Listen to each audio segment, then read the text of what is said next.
ابدال شہر کو چھوڑا تو آپ ختلان میں چلے گئے، وہاں انہوں نے زمین خریدی، وہاں خانقاہ بنائی، پھر ادھر سے آپ کشمیر آئے، پہلا دورہ کشمیر کا کیا، تو آپ جب کشمیر بھی آئے تو آپ کے ساتھ 700 افراد تھے، ان میں سے اکثر ہنرمند تھے، علماء تھے، مشاہد تھے، تو آپ نے علماء اور مشاہد کو پورے برسمی کے کونے کونے میں 700 کو بنا دیا اور ساتھ ان کو ہنر سکھایا، اور جہاں وہ جاتے تھے وہاں ہنر مندی سے اپنا کسب حالات بناتے تھے۔ کبھی انہوں نے آج دن تک اس نسل میں سید میر علی حمدانی کی اس نسل میں اس سے لے کر یہاں تک کبھی انہوں نے لوگوں سے کبھی چتا نہیں، یہ خود کماتے ہیں، خود اپنا دسترخوان سجاتے ہیں، خود لوگوں کی خدمت کرتے ہیں، کبھی نہیں۔ آپ اپنی طرف سے ڈالتے تھے، وہ آپ کے باتیں کبھی انہوں نے کبھی نہیں یہ کہا ہمیں آپ چنگا تھا۔ پیر سید سکرین شاہ عبدالی دامت برکات والی آپ کے پاس ایک بندہ ہے دامت شاہ عبدالی، اس کا دام بڑا ٹھیک ہو کام ہو گیا، آج کی بات جب اس کا کام ہو گیا نا تو وہ دوسرے تیسرے دن میں آیا تو 0 میٹر کار لے گیا، تو چابی اپنی طرف سے شوق بعد میں چابی ایسے کر کے کہتا پیر صاحب یہ گاڑی آپ کے لیے لے کے آئی، تو پیر سید سکرین شاہ عبدالی برکات والیہ نے یہ میں آج ڈالا اس میں سے کچھ پاؤنڈ کروا لے، اور جتنے تھے سارے گاڑی اس چابی کے ساتھ بیٹھ کے نا کہا بیٹا یہ دے دو،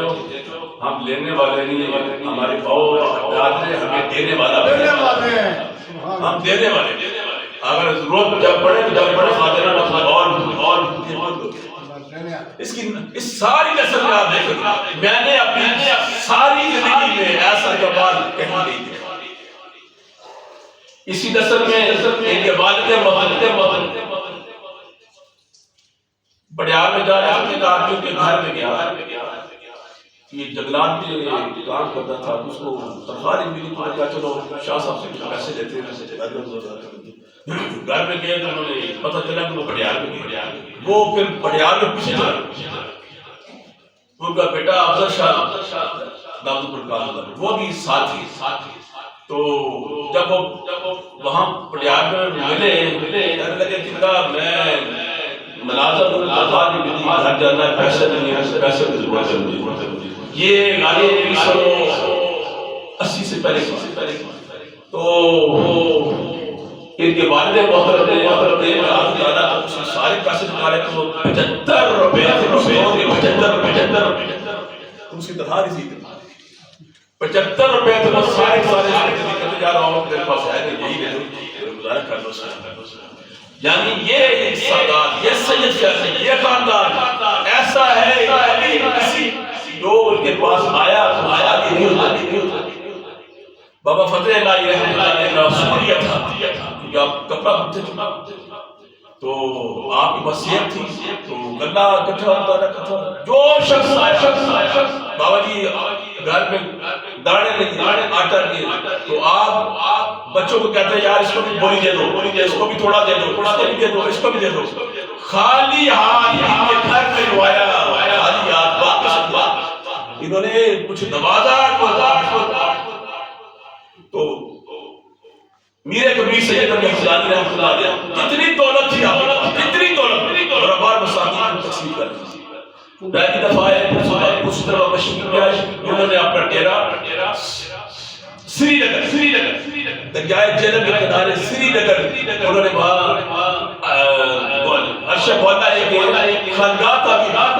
اور اس کے ساتھ کے بیٹے نے بارک نے سید شاہ محمد حمدانی نے مسجد تعمیر کی، آج تک 250 سال کا سفر، وہی خانقاہ وہی مسجد آج بھی وہاں، آج بھی ان کے اولاد وہاں اور لوگوں کو خیر دے رہی ہے۔ اس کے بعد تیسری مرتبہ جب آئے بعد دورے کیے اور صرف کشمیر میں دکھائے، کشمیر میں 37,000 افراد غیر مسلمان سید میر کبیر علی حمدانی رحمۃ اللہ علیہ ہاتھ مسلمان 37,000، یہ جو آگے اسلام پھیلا نا کشمیر میں، یہ 37,000 لوگوں نے آگے بتایا، آگے اسلام پھیلا۔ جب آپ واپس یہ آپ نے تبلیغ کشمیر سے شروع کی، سکردو اور بلستان، گلگت اور یہ افغانستان پاکستان کا یہ جو کھبری کا علاقہ ہے، یہاں تک آپ نے تبلیغ کی۔